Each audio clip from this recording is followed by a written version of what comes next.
Sheep, ভবিষ্যতের একটা প্রযুক্তি যা একদিন তোমাদের মঙ্গল গ্রহে নিয়ে যাবে একেবারে নতুন একটা বাড়িতে, আর তার সাথে $500 বিলিয়ন বায়োস্ফিয়ারে বসবাসের জন্য।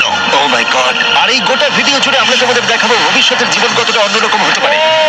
তোমরা দেখতে পাবে কিভাবে আমরা বিলুপ্ত প্রজাতিগুলোকে পুনরুজ্জীবিত করতে যাচ্ছি। এটাই আক্ষরিক অর্থে ভবিষ্যৎ। ফ্লাইং কার যা তোমাদের যে কোনো জায়গায় নিয়ে যাবে, এবং আরো অনেক কিছু। এটা দারুণ। শুরু করবো এই $1 আলো দিয়ে, যা প্রচুর পরিমাণে একত্রিত করলে মানব জীবনের ভবিষ্যৎই বদলে যেতে পারে, অথবা মঙ্গল গ্রহ। এই ভিডিওতে আমি তোমাদের দেখানোর জন্য এক্সাইটেড এই বিশ্বের সবচেয়ে ফিউচারিস্টিক টেকনোলজি। কিন্তু এরপরে আমরা যাব $10,000 টেকনোলজিতে, নিউরালিঙ্ক, যেখানে একটা কম্পিউটার চিপ সার্জিক্যালি ব্রেনের মধ্যে ইমপ্ল্যান্ট করা হবে, যাতে নোল্যান্ডের মতো বাকি সবাই বিশ্বের সাথে সংযোগ তৈরি করতে পারে। তাহলে তোমার ঘাট থেকে বাকি অংশ প্যারালাইজড। হ্যাঁ, আর প্রায় 8 বছর ধরে আমি আমার জীবনের কিছু উদ্দেশ্য খোঁজার চেষ্টা করছিলাম। আর তারপরে তুমি পেলে নিউরালিঙ্ক। এর প্রভাব কি হলো? কম্পিউটারের মাধ্যমে যে যা পারে আমিও তাই করতে পারি। আরো সত্যি এটা পারে, শুধুমাত্র ওর ব্রেন ব্যবহার করে। তোমার চিন্তা ভাবনাই তাহলে এটাকে এগোচ্ছে। হ্যাঁ হ্যাঁ, একদম। আমি চাই তুমি তোমার ভাবনা দিয়ে একটা টেক্সট করো। ঠিক আছে। ওর হাতগুলো প্যারালাইজ, আর আমরা তোমাদের দেখাবো ওর হাতগুলো একেবারেই নড়ছে না। এদিকে নোল্যান্ডের ব্রেনে নিউরন ব্যবহার করে নিউরালিঙ্ক সেই সিগন্যালগুলোকে মুভমেন্টে রূপান্তর করতে পারে। ও ওর ভাবনা দিয়ে টাইপ করলো হাই।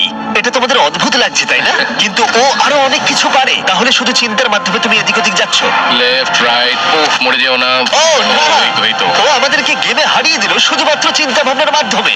আমি কখনো ভাবিনি যে এটা আমাকে এমন কিছু করতে দেবে। ফিউচার টেকনোলজি শুধুমাত্র আমাদের মাইন্ডকে সাহায্য করে তাই নয়, তার সাথে বডিকেও করে। যেমন হলো কাই, 12 বছরের একটা ছেলে যারা একটা হাত নেই, যাকে রাস্তার ধারে ফেলে রাখা হয়েছিল। আর এই জিনিসটা আমরা এখন কাইকে দিতে চলেছি। এটা কঠিন। আর ও জানেও না ও একটা ফেক ডক্টরের চেম্বারে রয়েছে। আর সব থেকে অ্যাডভান্স বায়োনিক আর্ম ওকে দেওয়া হবে। $25,000 একটা বায়োনিক আর্ম, যা ওকে একটা সুপার হিরো মুভমেন্ট দেবে। ওকে সারপ্রাইজ দেবো। এই কাই। হ্যালো। আচ্ছা, একটু তোমার ব্যাপারে আমাকে কিছু বলবে? আমার বয়স 12, আমাকে চায়না থেকে অ্যাডপ্ট করা হয়েছে। কাই এটা জানেও না যে ওটা জিমি। তোমার মা আমাদেরকে বলেছে তোমরা আমাদের চ্যানেলের বড় ফ্যান। দাঁড়াও, কি বলছো? আর হ্যাঁ, তুমি এখন এই হাতটা পেতে চলেছো। কিন্তু আমার মনে হয় এটা যথেষ্ট নয়। তাই তোমার জন্য একটা উপহার আছে। কি বলছো?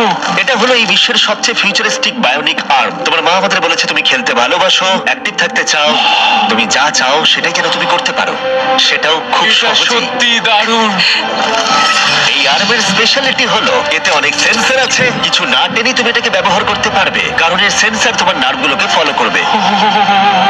এটা দুর্দান্ত তাই না? একদমই তাই। হাতটা মুঠো করো। ও, এটা একবার দেখো। এখানে একটা কাঠের টুকরো রয়েছে, এটাকে চেপে ধরো।